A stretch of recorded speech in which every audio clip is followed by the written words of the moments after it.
ایست و بیستم با خوصه پالز خربوزا مامن روی موری با خودت زیبنده پوشیدن سمک برین کرد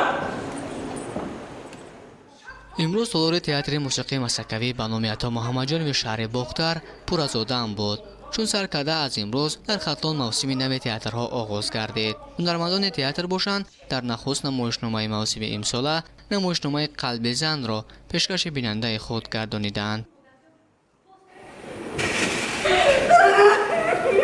السلام علیکم بابا جان. و علیکم السلام کلی جان. ها کلی جان شما حضوری جان داره یه دختر کمان بوبکری بوده به شما نه یه روشه نه یه کشک نه یه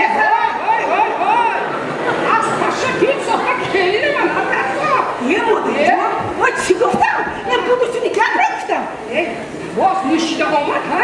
ها رقم خود از زهره که خودم در مادتون زهره که پستن وزتگیر او دودره دا میگیره کلی جوانان و ساکنان شهر از تماشای این صحنه لذت می‌بردند. فیروزه شریفی معاون رئیس ولایت ختلان نیز این نمایشنامه را با ذوق بلند می‌دید چون موضوع اساسی آن از زندگی هر روزه مردم گرفته شده بود. نمایشنامه مناسبت زن و شوهر که سالیان زیاد با هم زندگی می‌کنند ولی از محبت همدیگر آگاه نیستند تا به لحظه رمانتیکی پسر و کلینشان نقل می‌کرد.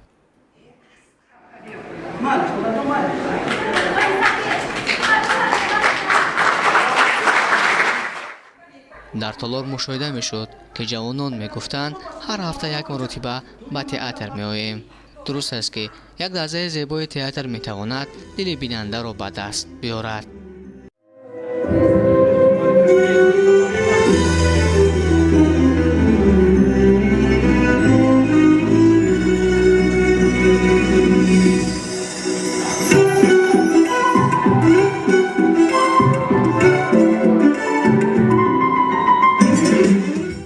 در آخر نمایشنامه فیروزه شریفی سخن کرده به اهل هنر احسان خواند. مسئولین تئاتر مذکور گفتند آماده‌اند هر هفته با درخواست دوستداران صحنه تئاتری چنین نمایشنامه‌های پرمضمون را پیشکش آنها گردانند. نبیون سید ابرار، جسور قیام‌الدین، روزنامه ختلان.